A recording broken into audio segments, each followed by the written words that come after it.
Hey guys, Kiwi here. In this video, I'll be breaking down and analyzing the most recent episode of The Walking Dead, Season 8, Episode 2, as I compare the similarities and differences to the comics.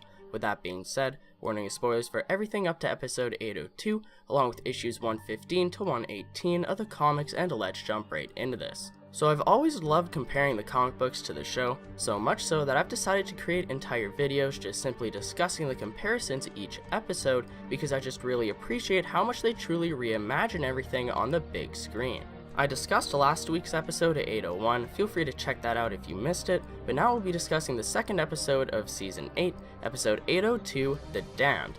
Now first off, I hate to disappoint you, but Morales was never in the comics, so there's not much to discuss there. Morales never existed, and Rick was never kidnapped or taken prisoner during All Out War, so all of that is original to the show, which is completely fine. I've said before in my Season 8 predictions that I'd be happy with original content to stretch the season out, as long as it's interesting and not a complete waste of time. If you want my full opinions on the return of Morales, check out my Morales discussion video, but let's go ahead and move on. All Out War starts with issue 115 and ends with issue 126. Now issues 115 and 116 are episode 801, while issue 118 takes up 802. Although most of what happened in the comics is happening in the show as well, they've taken some time to remix it quite a bit. For example, in the comics, a character named Holly gets captured during All Out War, but they gave the story arc to Sasha at the end of season 7 instead. This happens during issues 117 and 118 of the comics, which would have normally been during the episodes airing currently in Season 8. Now Father Gabriel kind of took Holly's place, and we have yet to see of him or Negan in the show. Now in the comics, we get shown the sanctuary from the inside before we even see our survivors taking out the outposts, but the show seems to be doing it the other way around. While the comics showed Holly almost getting raped like Sasha did, along with Negan and the Saviors attempting to break free from the sanctuary, I don't think we'll see this happen until episodes 803 or 804, but we'll just have to wait and see. Anyways, back to the episode. There are three main groups attacking three outposts. First off, attacking the same outpost from Season 6, there's Morgan, Tara, Jesus, Denise, and other red shirts such as that guy from the hilltop that actually attacked the outpost the first time as well. Next up, there's the Alexandrians, Aaron, Eric, Tobin, Francine, etc., who rolled up to that unnamed outpost at the beginning of the episode, guns a-blazing. While they pin down all the saviors outside, Rick and Daryl take the back entrance into the building and start searching it for guns. This was completely original to the show, as the attack was only briefly shown in the comics. Finally, there's Carol, King Ezekiel, and the rest of his kingdom soldiers. The end of episode 801 kinda set up everyone's separate groups for this episode, giving us the opportunity to jump right back into the action, starting exactly where everyone left off. This episode focuses on our multiple teams attacking the Savior outpost simultaneously in order to take them out all at once. This way the outposts can't call backup from one another, as they all have their own issues. This was in the comics as well, but the outpost attacks were glossed over very quickly as they were only shown with a recap from King Ezekiel. Now, why Ezekiel? Well, major spoilers here, but it's because Ezekiel completely fails in his attack in the comics.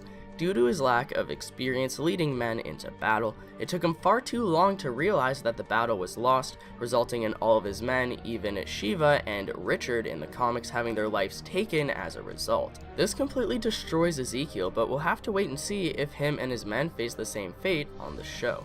I've discussed this in multiple videos previously, but I honestly thought that this would have happened in 802.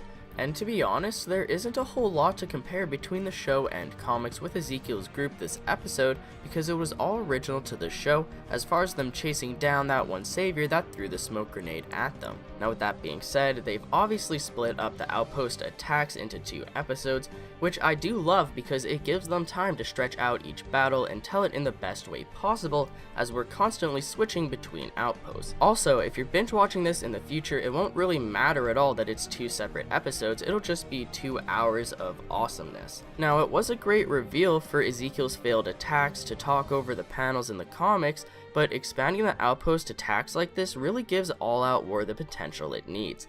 They aren't just glossing over battles and rushing through the war, they're expanding on the idea from the comics, and it has not disappointed me one bit.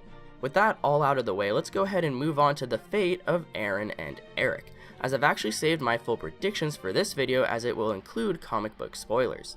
I still have a full prediction video based around episode 803, but I felt like it was more proper to include Eric's discussion here as it directly related to the comics. Now, in the comic books, during Ezekiel's glossing over the outpost attacks, Eric got shot in a different place than in the show. In the comics, Eric was shot in the head and died instantly. There was a double-page reveal showing Eric getting shot in the head, along with a third page showing Aaron's brief mourning, along with a quick decision to pick up his gun and continue on with the attack as motivation for Eric's death to not be in vain. Due to the outpost attacks being summarized as a story by Ezekiel, a lot of it is glossed over, as I said, such as allies dying. While Ezekiel is explaining how confident and successful Rick and his people are, the panel actually showed Eric getting shot in the head, implying that there will be casualties on both sides no matter how successful you are. Now, instead of showing Eric's death mid-episode or something, they decided to instead shoot Eric in the gut as a semi-cliffhanger, and I love the way that they remixed this. They also gave all of the Alexandrians more screen time and action during episode 802, which in my opinion caused the suspense of the whole situation to seem more realistic. The way I saw it, either they were building them up to die right then and there like Francine and possibly Eric, or this could have been their proving moment for the rest of the war to come. Eric really stepped up in this episode regardless. He was battling right on the front lines from the beginning of the episode until the very end. Due to all the hectic action, Eric was so hopped up on adrenaline that he didn't even notice that he was shot at first, and I loved that aspect of realism as well. Now onto the big question, will they kill off Eric? They could keep it the same as the comics, but I actually would like for him to instead survive all-out war on the show. It would be interesting to see his character develop past where he died in the comics. Now that being said, I'd still want them to kill him off by the end of season 9 or so. This would cause more character development between him and Aaron as they experience the end of All Out War, along with life afterwards, and it would still push Aaron forward even more so when Eric eventually does kick the bucket in season 9. Now what death do I have in mind for him? Well, let's just say that I think it would be perfect to have his head end up on a pike for the end of the mid-season finale or the actual season 9 finale, depending how far they decide to stretch out the new beginning. For people that have read the comics, you know what I'm talking about, but with that all being said, the chances of Eric surviving this are slim to none. Aside from the fact that he died at this point in the comics as well, he'll have to be very lucky to not have a fatal injury from his gunshot. Also, I mentioned this in my 803 prediction video, but we've been teased a shot of Aaron crouching and contemplating with blood on his hands. So I believe that that moment is the same moment from the comics when he's mourning over Eric's dead body, but once again, we'll just have to wait and see. What do you guys think about the differences between the comics and the show during episode 802? Also, how will King Ezekiel or Eric end up in the future considering their comic book counterparts? Leave any theories or predictions down in the comments section below, as it's always great to keep the discussion going. I'd appreciate a like on the video if you've enjoyed anything I've said today, or even subscribe for more Walking Dead content in the near future. If you'd like to take that extra step in helping support my videos, check out my Patreon where there's a bunch of different rewards involving the channel, such as a chance to directly influence the videos being produced. It isn't necessary by any means, but some of these videos really do take all day to edit, so it could help in the long run. But as always, I thank you all so much for watching, and until next time, I'll talk to you guys later. Peace out.